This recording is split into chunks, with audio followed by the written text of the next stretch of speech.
Mayukh Ranjan Ghosh. Vote এসে গেছে, কিন্তু এই ভোট আসার সঙ্গে সঙ্গে যারা আমাদের স্টুডিওতে আসেন আজ তাদেরই একজনের সাথে আমি কথা বলবো।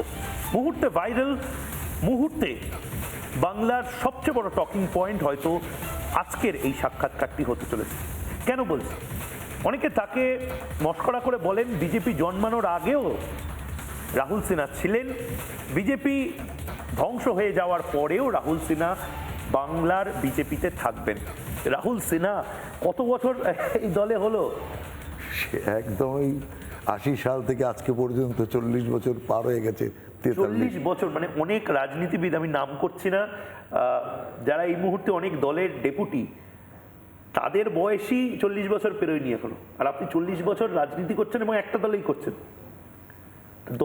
দল চেঞ্জ করার বাসনা আসেনি? না না না, প্রশ্নই ওঠে না। কারণ ঘটনা হচ্ছে, দল চেঞ্জ করলে যখন পার্টিটা করেছি তখন পার্টিটার নামটাকে লোকের মধ্যে জানাতে হতো। মানে ভারতীয় জনতা পার্টির নামটাই জানতো না? জানতো না তো। কারণ আপনার জনতা পার্টি থেকে বেরিয়ে গিয়ে ভারতীয় জনতা পার্টি হলো। তার আগে জনসংঘ ছিল, জনসংঘ থেকে আমরা গিয়ে জোটে সামিল হলাম সবাই। তখন জয়প্রকাশ নারায়ণের ডাকে জনতা পার্টি তৈরি হলো। সেই জনতা পার্টি থেকে ভেঙে গিয়ে পরে যারা জনসংঘের আছে তারা সবাই চলে গেলেন বিজেপিতে। বিজেপি তৈরি হলো ভারতীয় জনতা পার্টি। তখন বিজেপি বলতো না, ভারতীয় জনতা পার্টি। তো লোকের কাছে যখন আমরা যেতাম, আমরা ভারতীয় জনতা পার্টি থেকে এসছি, ও জনতা পার্টি থেকে এসছেন, আচ্ছা, হ্যাঁ, লোকেরা ভারতীয় জনতা পার্টি তো শোনেনি। তখন বলতে হতো না না না, ভারতীয় জনতা পার্টি নয়, বলে ওই হলো জনতা পার্টি। তো না, তো তখন এটা অটল বিহারী বাজপেয়ীর পার্টি।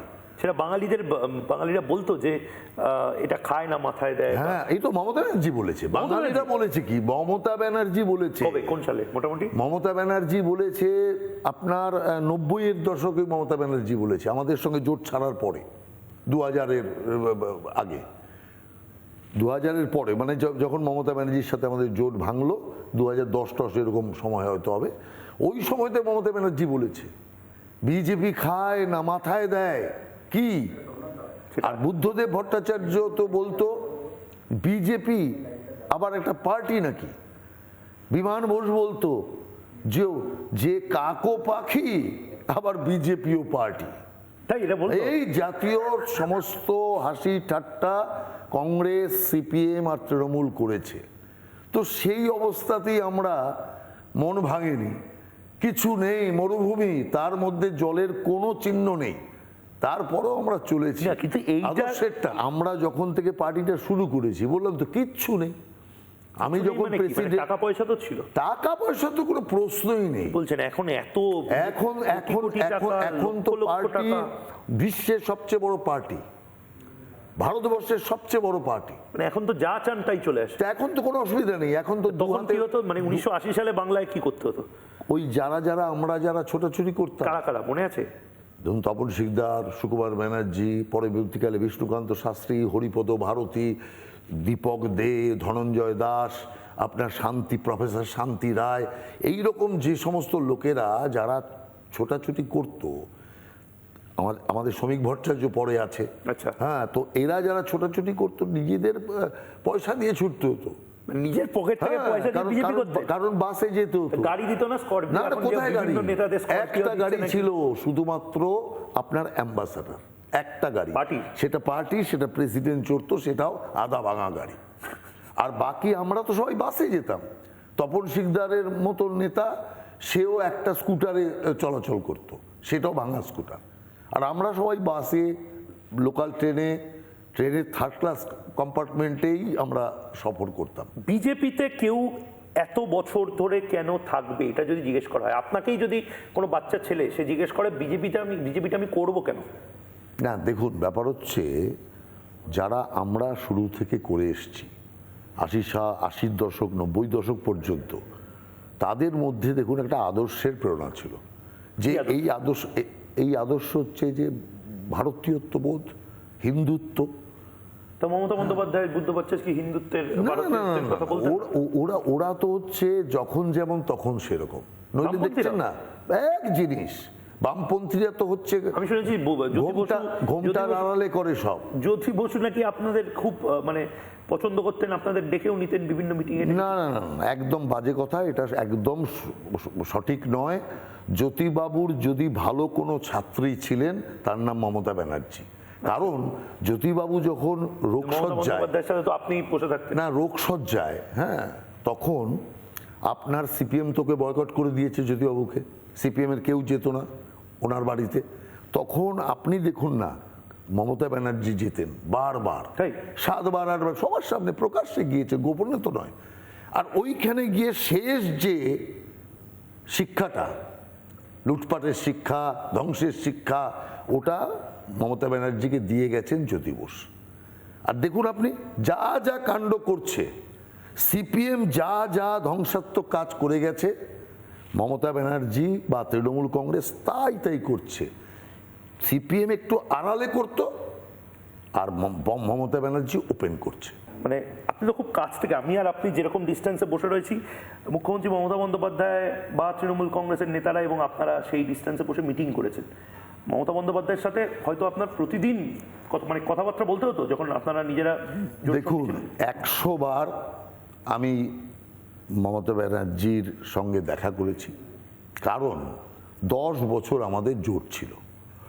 ওই 10 বছর কোনো নেতা বাদ নেই যে নেতারা ওনার সাথে দেখা করতে এসছে আর সেখানে আমি যাইনি, ঠিক আছে? প্রত্যেক কেন্দ্রের যত নেতা গিয়েছে, সিট শেয়ারিং হোক, যা কিছু হোক, প্রত্যেকটা কিছুতে আমি ছিলাম, কাছ থেকে সব কিছু দেখেছি। সব কথা তো প্রকাশ্যে বলাটাও ঠিক নয়, কিন্তু আমি শুরুর থেকে, আপনি ওই সময়কার পেপার খুলুন, ওই সময় পেপারে তো ছোট ছোট খবর দিত, আপনি ওই সময় পেপার খুলুন, দেখুন আমি কিন্তু এই জোটের বিরোধিতা করে এসেছি শুরুর থেকে, কারণ এটা অসম জোট। সিপিএমকে সরানোর জন্য তৃণমূল বিজেপি জোট বেঁধেছিল, কিন্তু তৃণমূল বিশ্বাসঘাতক, এটা আমি শুরুর থেকে বুঝে গেছিলাম, যার জন্য ওই জোট থাকা অবস্থায় আমি বারবার এর বিরোধিতা করেছি। এবং স্বয়ং শ্রদ্ধেয় অটল বিহারী বাজপেয়ী প্রধানমন্ত্রী থাকা অবস্থাতেও আমাকে 6-7 বার অন্তত বলেছে যে মত করো মত করো, আমি কিন্তু ওটা করে গেছি।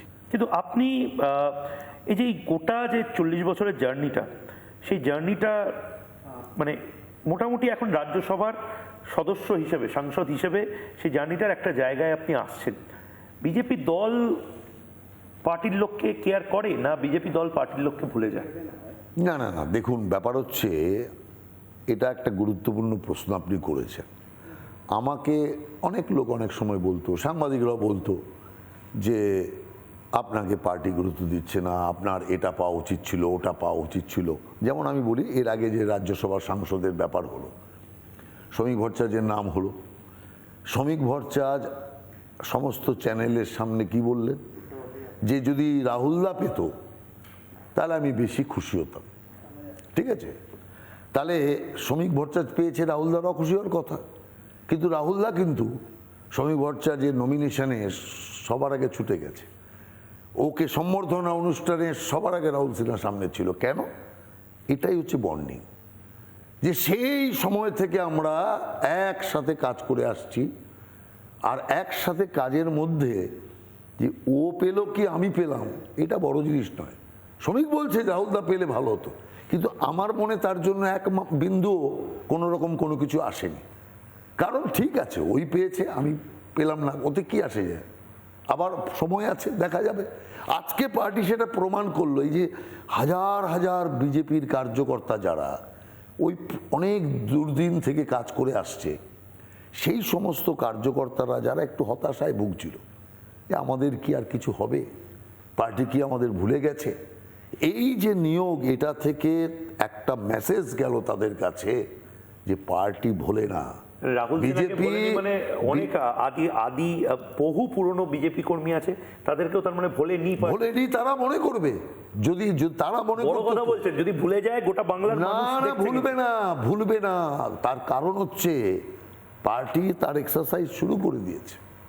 সেই জন্য আমি একটা কথা পরিষ্কার বলি, যে এটা হচ্ছে মানুষের মধ্যে একটা, সেই মানুষদের মধ্যে একটা আশার আলো, যে যদি রাহুলদাকে মনে রাখে, যদি রাহুলদার ক্ষেত্রে এটা হয় তাহলে আমাদের ক্ষেত্রেও হবে। অতএব এই যে বিশ্বাস, এই বিশ্বাসটা নতুনভাবে বাঁচার ক্ষেত্রে, নতুনভাবে লড়াইয়ের ক্ষেত্রে একটা প্রাণ সঞ্চার করে দেবে।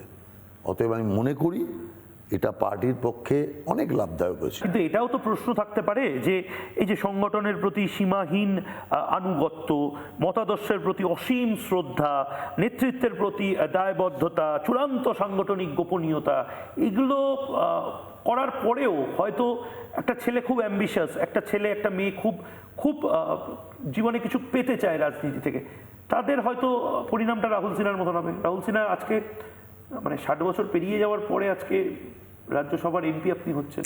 দেখুন, তা নয়, আমরা 3 মিনিটে চাউমিন বানাই, 2 মিনিটে রিলস দেখি। শুনুন, রাজ্যসভাটা তো সর্বোচ্চ পদ নয়, রাজ্যসভাটা একটা দায়িত্ব। কিন্তু এই রাহুল সিনহা এই রাজ্যে 18 বছর জেনারেল সেক্রেটারি ছিল, 18 বছর। সেটা বড় ব্যাপার, বুঝলেন? এটা চারটিখানি কথা নয়। এই রাহুল সিনহা ভারতবর্ষের মধ্যে সবচেয়ে বেশি সময়, আজ পর্যন্ত পার্টি সৃষ্টি থেকে বেশি সময় রাজ্য সভাপতি ছিল। আমার চেয়ে বেশি রাজ্য, সাকসেসফুল না নন সাকসেসফুল সেটা আলাদা কথা। আমি তো বলেই দিলাম, সাকসেসফুল নয় আনসাকসেসফুল মানে যে পার্টিটা 2%-এর নিচে ভোট ছিল সেটাকে 34%-এ তুলেছি। কিন্তু গ্ল্যামারাস ছিল না তো রাহুল সিনহার ব্যাটিং, কি গ্ল্যামারাস ছিল? আরে গ্ল্যামারাস তো আসবে পার্টির পজিশনে। আজকে আপনি পার্টি ওয়েটিং টু পাওয়ার, ঠিক আছে, আপনি যে কোনো একটা সাধারণ যে কিছু বোঝে না তাকে নামিয়ে দেন, আপনার ক্যামেরা ছুটবে তার পেছন পেছন। তার কারণটা হচ্ছে পজিশনের উপর নির্ভর করে। আর আমরা পজিশন বানিয়েছি, আজকে পজিশন বানানো হয়ে গেছে। মানে আপনি বলছেন বাংলার মানুষ বিজেপিকে নিতে প্রস্তুত? একদম 100%। এরকম আপনি আপনার উদাহরণ বলছেন 40, মানে আপনি চুরি করেছেন না দুর্নীতি করেছেন না খারাপ সাংগঠনিক দায়িত্ব পালন করেছেন, এগুলো সমস্ত আলাদা বিষয়। আপনি 40 বছর একটা দলে, যেখানে এত সহজে মানুষ এই দল ওই দল করে, সেখানে আপনি 40 বছর একটা দলে থাকলেন। আপনার মতন বিজেপিতে কত সংখ্যক মানুষ আছে যারা এরকম 40 বা 30 বা 20 বছর ধরে এই আনুগত্য আছে? এখনো অনেক লোক আছে যারা, কি কারণে বিজেপি এটা, মানে বিজেপিকে তো বাঙালিদের দল বলা হয় না, বিজেপিকে বলা হয় সাম্প্রদায়িক, তারপরেও এত বাঙালি রয়েছে। বিজেপিকে বাঙালিদের দল বলা হয় না, এটা সিপিএম কায়দাটা শুরু করেছিল বিজেপিকে যাতে আটকে রাখা যায়, বাঙালি সমাজে যাতে বিজেপির অ্যাকসেপ্টেন্স না আসে। সেই বললাম না, বামপন্থীদের সবকিছু মমতা ব্যানার্জি নিয়েছে, সেই মমতা ব্যানার্জি এসে শুরু করলো ওই একই জিনিস, হিন্দিভাষীদের পার্টি, হিন্দিভাষী এখনো চিৎকার করছে হিন্দি। আপনি কি হিন্দিভাষী? না না, দরকার নেই তো। আমি তো বাংলাদেশের লোক, আমার তো জন্ম বাংলাদেশ। বাংলাদেশের সিওট্টে আমার জন্ম, মানে আমার সিওট্টের লোক আমি, কিন্তু জন্ম আমার ময়মনসিংহের নেত্রকোনায়। অতএব সেই কারণের জন্য মাছ মাংস কি আপত্তি আছে? কোনো আপত্তি কিসের? কোনো বিজেপির লোকের আপত্তি নেই। তাহলে বাংলায় এই যে ক্রমাগত বলে মমতা ব্যানার্জির চেয়ে বেশি মাছ মাংস খায় বিজেপির লোকেরা। ওই সমস্ত তো অপপ্রচার করে রেখেছে। অতএব আমি পরিষ্কার বলি, মমতা ব্যানার্জির পার্টি তো প্রচুর লোক আছে যারা মাছ মাংস খায় না, হতেই পারে, এটা কি আসে যায়। কিন্তু সংখ্যা, মাছ মাংস খাওয়ার লোকের সংখ্যা বেশি, বিজেপিতেও বেশি, ওর পার্টিতেও বেশি।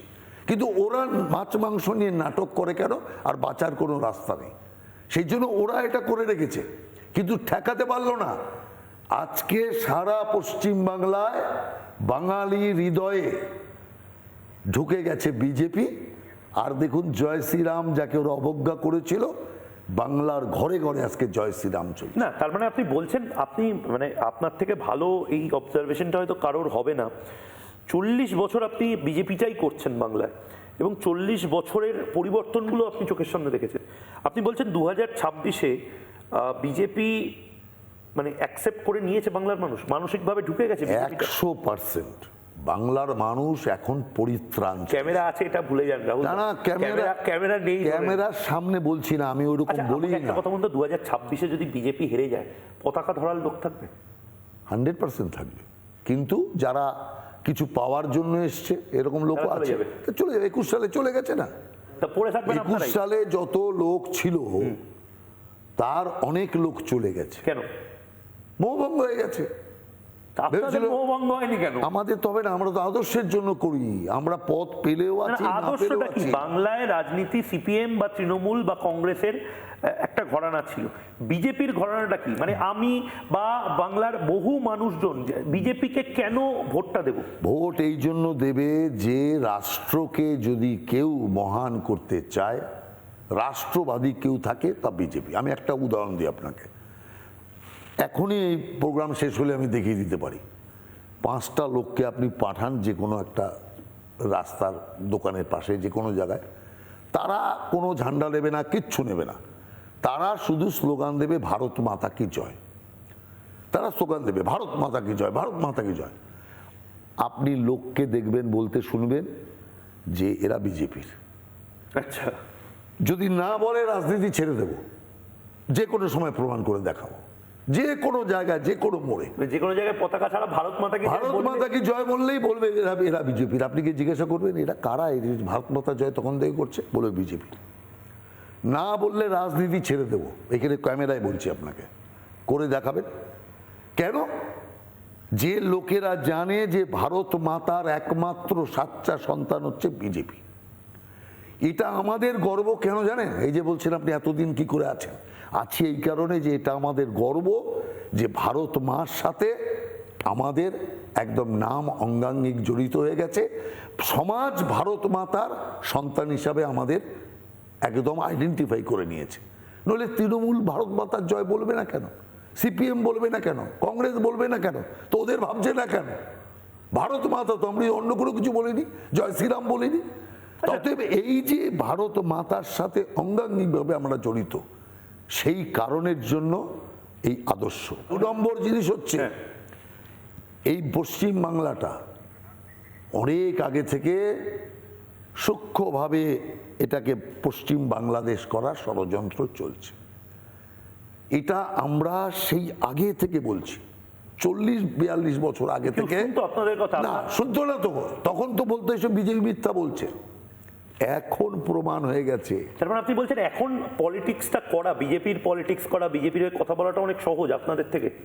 হ্যাঁ, এখন বিজেপির হয়ে কথা বলা, বিজেপির পলিটিক্সটা করা অনেক সহজ আপনি বলছেন? এখন সহজ তো, এখন তো অনেক কিছু প্রমাণ হয়। যেমন ঠিক। যেমন ধরুন এসআইআরটা হলো, হ্যাঁ, আপনারা চ্যানেলে দেখাচ্ছেন যে যারা বাংলাদেশি অনুপ্রবেশকারী 10 বছর ধরে এখানে আছে, তারা পরিবার নিয়ে পোটলা পুটলি বেঁধে বর্ডারের সামনে গিয়ে দাঁড়িয়েছে।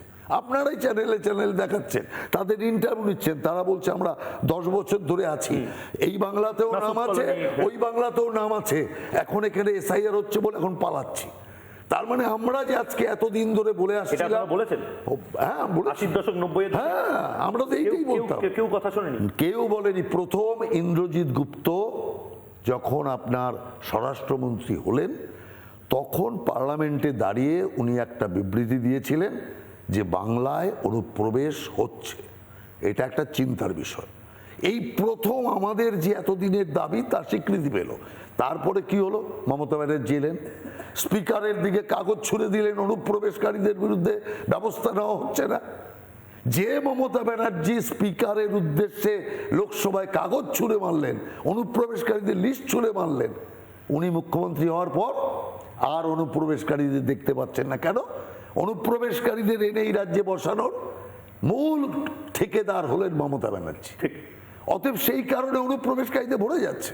আমরা বলতাম এই রাজ্যে সরস্বতী পুজো করতে দেওয়া হয় না, আর সব পার্টি মিলে একসাথে বলতো, সব শেয়ালের একরা, সবাই মিলে বলতো, মানে আজকে শেষ আমাদের না না, প্রায়- এক লাইন সব বলতো এইসব মিথ্যা কথা বিজেপি।